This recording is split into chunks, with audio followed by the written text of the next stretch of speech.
Hello, Malcolm here, and welcome to this teaching class from the Thames Valley Churches of Christ. We're looking at the Gospel of Mark in January and February 2022, and these teaching classes are based on some of the chapters of the Gospel. Today we're in Mark chapter 15. The intention of these classes is that I will provide some background overview of the chapter, and then you can use it in your local situation, certainly for personal devotional material, but also significantly in our local groups, our locations, our family groups, our small groups, our life groups, whatever smaller group we have. Hopefully this will be a stimulus to some fruitful spiritual conversation, not only for yourself personally, but also for your group. So my key question for you at the beginning here today is, as we look at Mark chapter 15, what is it in this chapter, especially in Jesus and the nature of God, that will be useful to you in your current local congregational setting?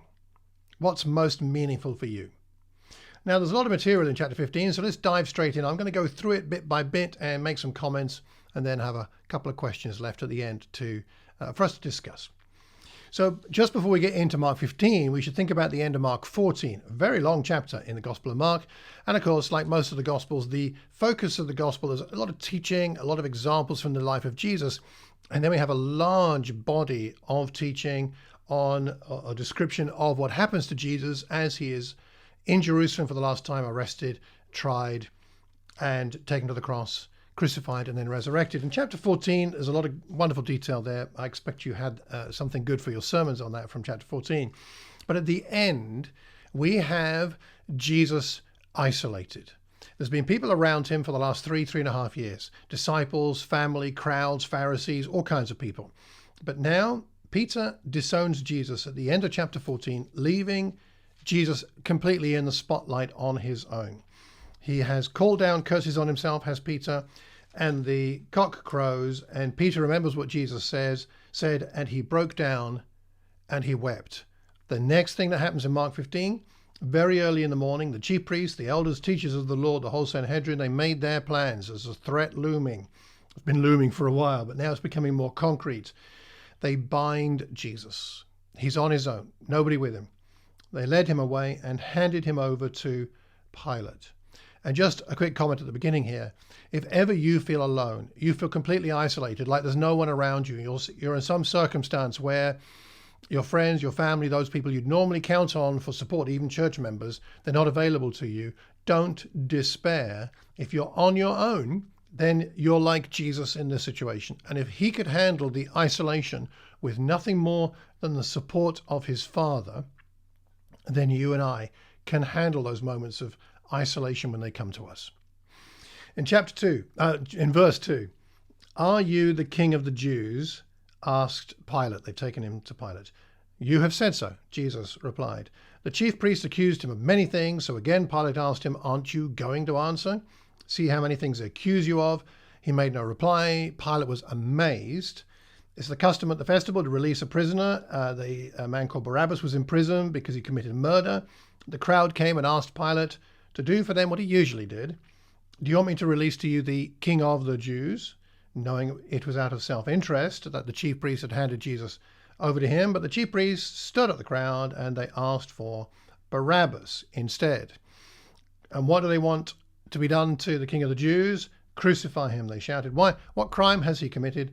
They shout all the louder, "Crucify him." So he wants to satisfy the crowd. He released Barabbas to them, had Jesus flogged, handed him over to be crucified. So a few thoughts on this before we go on to the next section. So the question here, "Are you the king of the Jews?" in verse 2, that implies that the Jewish authorities have told Pilate about this claim, and they're therefore using political means of executing Jesus. What a sad thing it is when the religious and political authorities come together to kill Jesus. They're showing their hand. They're not interested in removing Jesus just on spiritual grounds, but they're willing to use any means available. And so they're revealed as hypocrites, willing to use secular means for supposedly spiritual ends. Have a look in Luke 23 for more of the charges supposedly against him. As Hurtado says in his commentary, whatever we may think about the nature of Jesus' own understanding of his mission and person, the evidence suggests that the authorities saw fit to regard him as a danger that had to be eliminated. In other words, the crucifixion is solid evidence that the idea that Jesus was the Messiah was not invented by the church after his execution, but it was something Jesus believed in and taught. Crucifixion here is what Pilate comes up with. It's reserved for rebels, and Pilate must have seen Jesus this way, as a rebel, in order to have a legitimate reason to crucify him. It means that Jesus did claim some kind of kingship. Otherwise, Pilate would not have gone through with this. And of course, there's a great irony here. Pilate accuses him of something that's, well, actually true, that he is king of the Jews, but not in the way that the authorities meant or indeed understood. He is king indeed, and the church, reading this later at times of persecution, would be greatly encouraged to be reminded of this when it looked like their situation was as hopeless as Jesus' own situation was. In verse 5, Jesus makes no reply. Pilate is amazed. Like a lot of people in the Gospel of Mark, if you've been paying attention through the book, many people are amazed. Pilate is amazed just like them. He's amazed at Jesus, but still it doesn't lead to true understanding and true faith. People can be impressed by Jesus without coming to faith. What a tragedy that would be. You'll notice that he uses the term King of the Jews here, and that's a term used by Gentiles, actually, not by Jewish people. It makes sense that Pilate used this title and not the title King of Israel, which we'll see later in verse 32.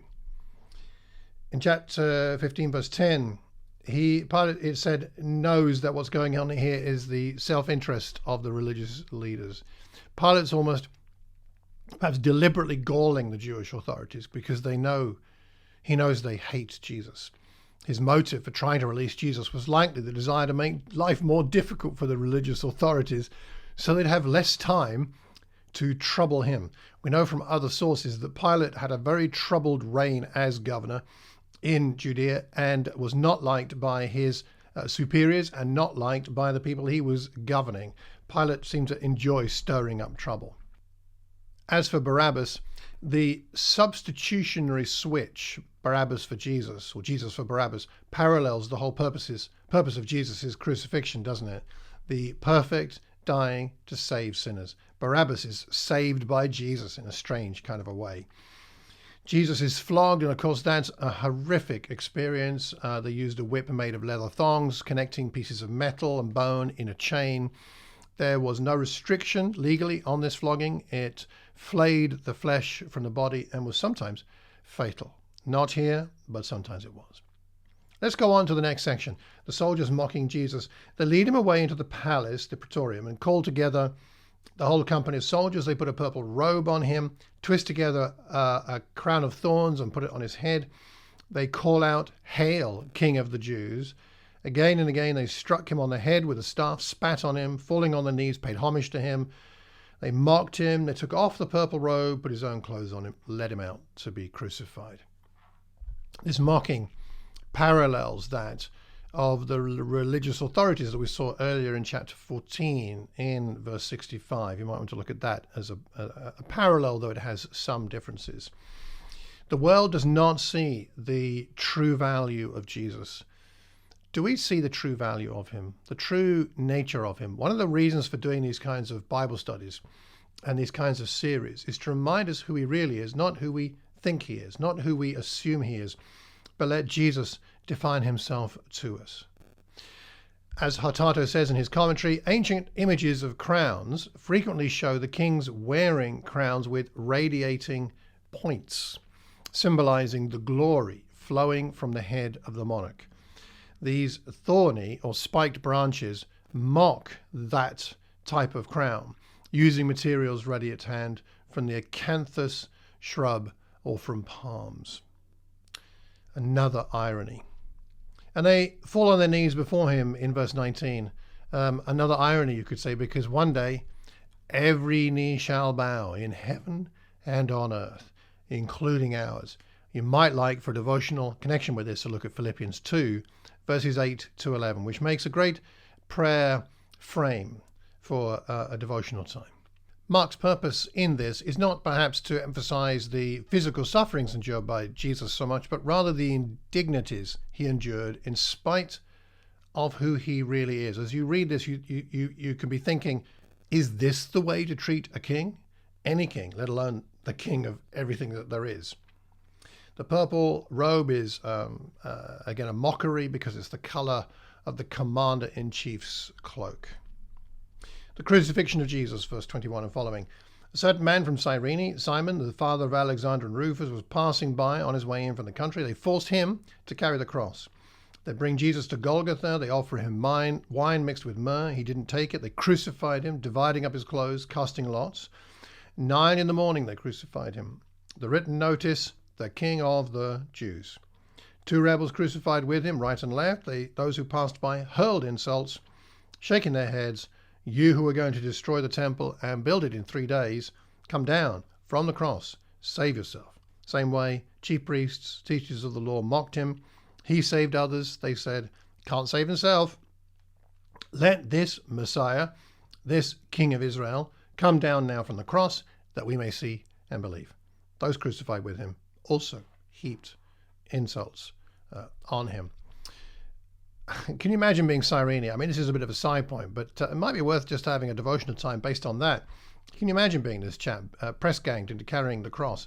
Unexpected to him, and truthfully, you and I have a lot of unexpected things happen in the Christian life. So we need to be prepared for the way in which we are called into the service of Christ without it being something we anticipated. And so if you're finding yourself serving in some way right now that you didn't plan for, take it with good grace and let God use you. It's quite likely that Alexander and Rufus, named here, were known to the early church. It's thought that there's evidence that they became Christians. And the details of the names also support the idea that this is based on a very early source. Simon was forced to carry the cross in contrast to Jesus, who willingly took up his cross. Our challenge is to willingly take up our cross, of course. In the context of the theology of the Gospel of Mark, the reader is to see that precisely in this brutal humiliation of Jesus, the redeeming purpose of God comes to full expression, which is wonderful. He's taken to Golgotha, which in Latin is Calvarium, which is why we get the word Calvary in this context. The wine is offered to him. It's a sour local wine, bitter to taste, mixed with myrrh. It would have potentially a soporific effect.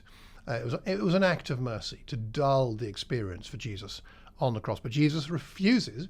Why? At least perhaps partly because he wants to be fully alert for that which is to come. Maybe some references here to Psalm 69, if you want to look that up, and to Psalm 22. A lot of references which we won't have time to look into now, but I'd recommend you look at Psalm 69, Psalm 22. And again, use that as a devotional prayer frame or scaffolding to connect more directly and powerfully with what's going on here in his crucifixion. These other 2 men are crucified with Jesus. Presumably that had been planned along with Barabbas. That was the original trio, but Jesus is taking Barabbas's place. 1 Peter 3, verse 18, a cross-reference for something you might find useful. And this is a fulfillment of Isaiah 53, verse 12. That's Isaiah 53, verse 12, if you want to look at that. They shake their heads. That's a cultural thing going on there. The shaking of heads conveys mockery. Again, Psalm 22. And then the opponents mock him, and they see the mission of Jesus clearly, because they say he saved others. They knew he wanted to save people.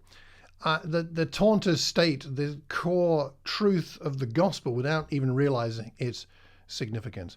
So Jesus cannot save himself, because he could have, but he cannot, precisely because he had chosen to save others. This is where the freedom of Jesus is constrained by the love of Jesus. And that's why though we are free, we make choices that are spiritual as best we can, because although we are free in Christ, we want to bless others with the freedom we've been given. And Jesus is the example of inspiration above all others for that. To descend from the cross was not indeed a physical impossibility, you could say, but it was a moral and spiritual impossibility for Messiah.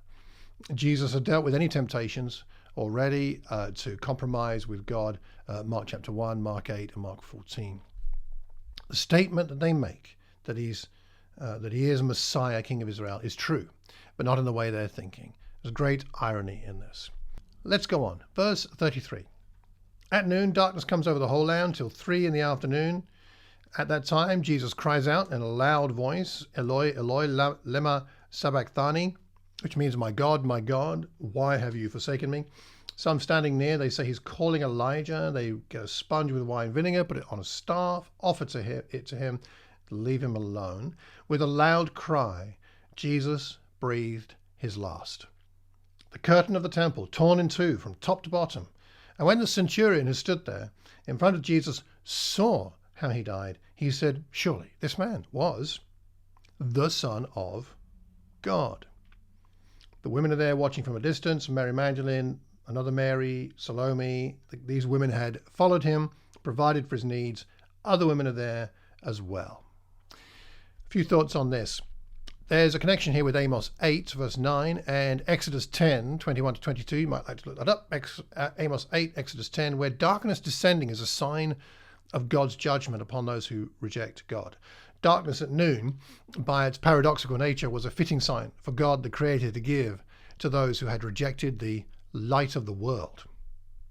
Allusions again here to Psalm 22, and perhaps this cry from Jesus tells us less about Jesus' feelings at this point and more of the theological point or significance of the event. But it's hard to read it and imagine the event without seeing it as a personal statement of anguish caused by the reality of his impending separation from the Father.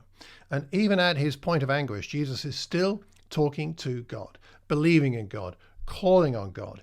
Psalm 22 he's quoting from is a cry of victory, not hopelessness.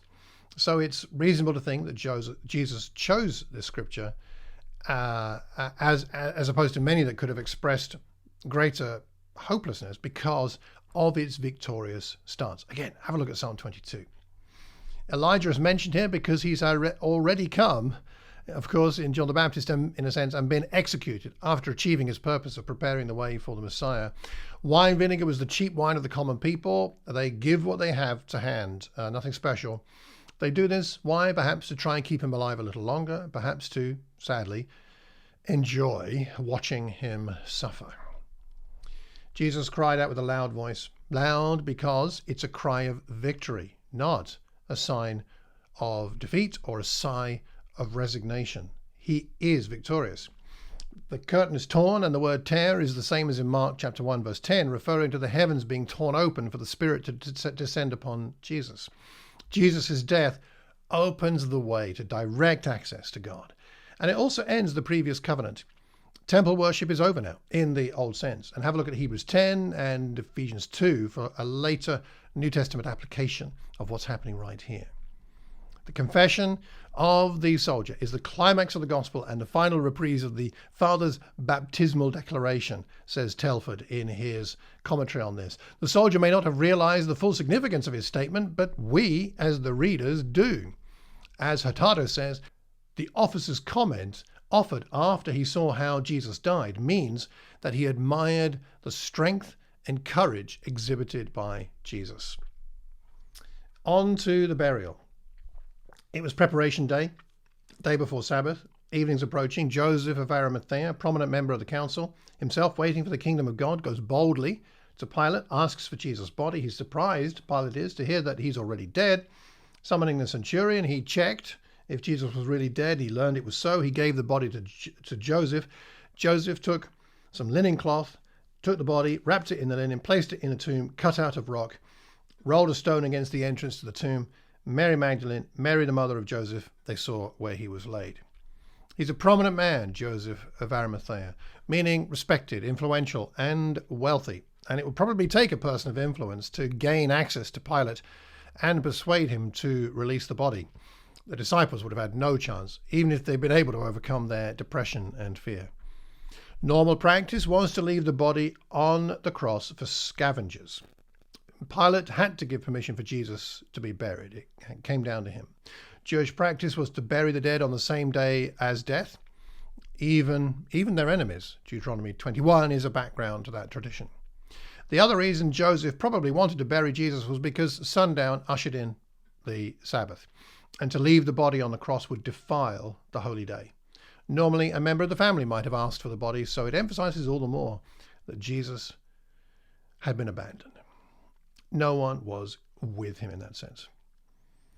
Jesus suffered from so many different angles here. Emotionally, physically, spiritually, anguish was his companion through all of this experience.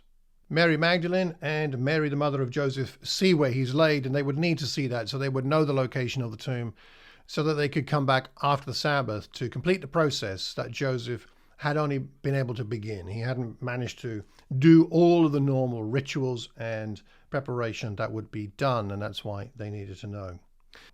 That concludes the overview of the chapter. Let me ask a couple of questions here at the end, and I really hope you enjoy some good discussion. And do let me know if you have any questions or comments on this chapter or anything I've said from it. The first question is very simple.